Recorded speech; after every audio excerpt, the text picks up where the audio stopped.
the very interesting topic, that is GST. तर मित्रो, GST म्हणजे काय तर याचा अर्थ आपण पहिल्यांदा समजून घेऊ. GST म्हणजे goods and services tax which is levied on the supply of goods and services in India except the alcoholic liquor, petroleum products and electricity. It is a comprehensive, multi-stage and consumption based tax that is levied on the every stage of value addition in the production process. तर मित्रो, GST म्हणजे काय तर हा एक अप्रत्यक्ष स्वरूपाचा कर आहे. तो भारतामध्ये वस्तू आणि सेवांच्या पुरवठ्यावरती लावला जाणारा कर आहे. आणि हा कर हा कसा आहे, तो कॉम्प्रिहेन्सिव्ह आहे, तो मल्टी स्टेज आहे आणि तो कसा आहे, तिसरा म्हणजे तो कंजम्पशन बेस्ड टॅक्स आहे.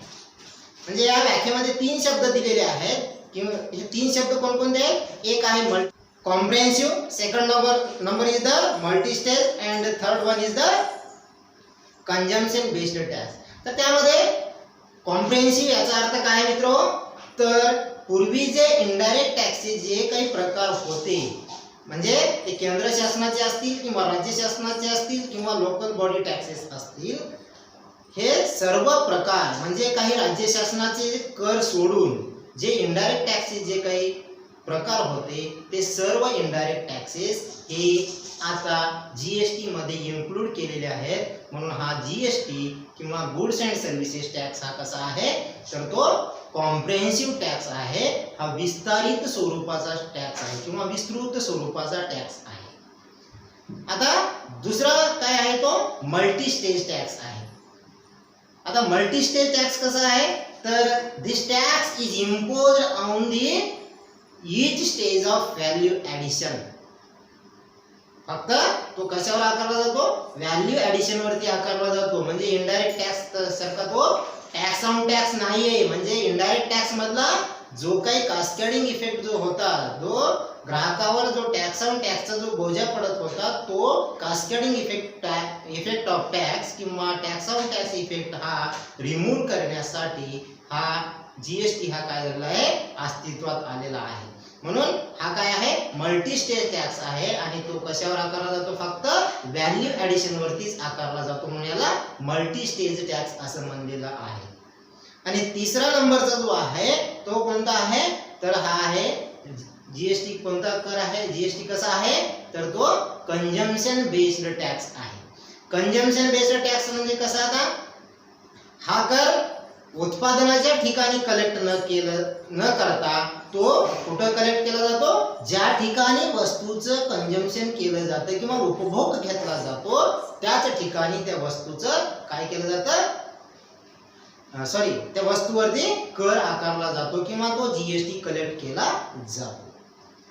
तर हा जीएसटी संपूर्ण राष्ट्रासाठी हा एकच कर आहे. पूर्वी जे अनेक इनडायरेक्ट टॅक्सेसचे प्रकार होते, म्हणजे जो ग्राहकावर जास्तीच्या कराचा बोजा पडत होता, जो कास्केडिंग इफेक्ट ऑफ टॅक्स होता किंवा तो टॅक्स ऑन टॅक्स होता, तो आता ह्या जीएसटी मध्ये काय झालेला आहे, नाहीसा झालेला आहे. म्हणून हा संपूर्ण राष्ट्रासाठी एकच कर आहे.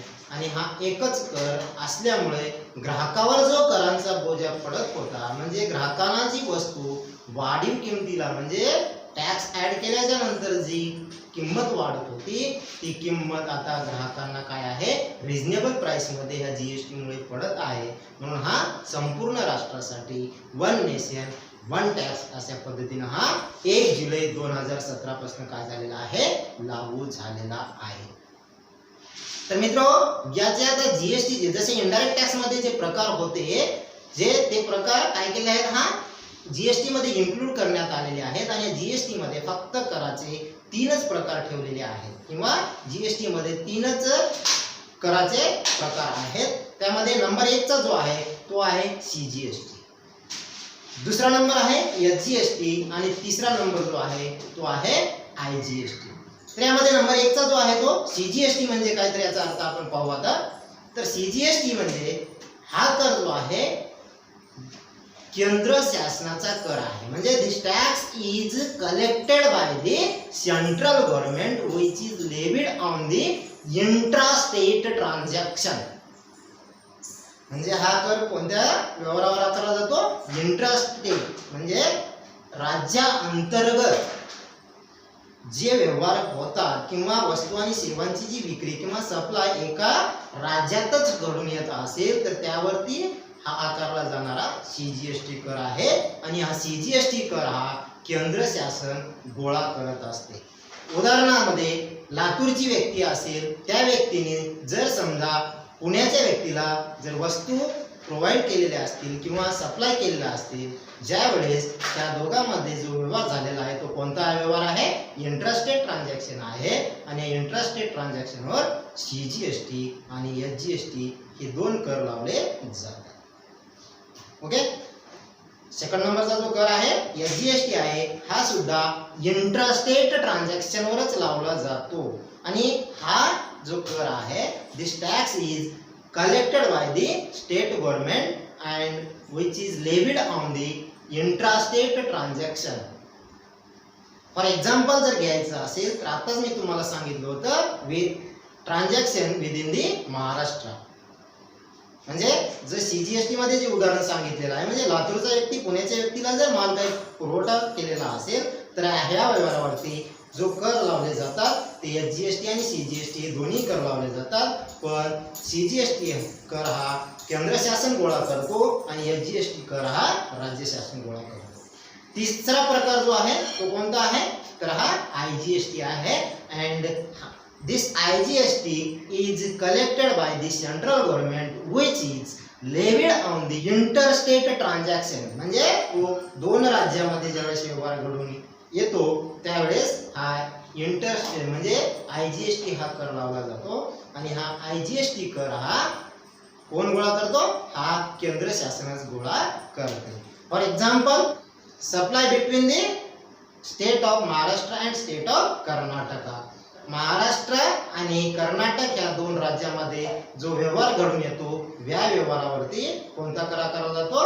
आयजीएसटी. कारण हा इंटरस्टेट ट्रान्झॅक्शन आहे किंवा त्याला आपण आंतरराज्य व्यवहार असं म्हणतो. या आंतरराज्य व्यवहारावरती हा आयजीएसटी कर लावला जातो. मित्रो, जीएसटी मध्ये हे तीन प्रकार किंवा हे कंपोनंट ऑफ जीएसटी किंवा टाइप्स ऑफ टॅक्सेस हे तीन प्रकारचे आहेत. जे पूर्वी इनडायरेक्ट टॅक्सेस मध्ये अनेक प्रकारचे कर होते, तर आता फक्त आणि फक्त जीएसटी मध्ये तीनच कर आहेत. हे आहेत सीजीएसटी, एसजीएसटी आणि आयजीएसटी.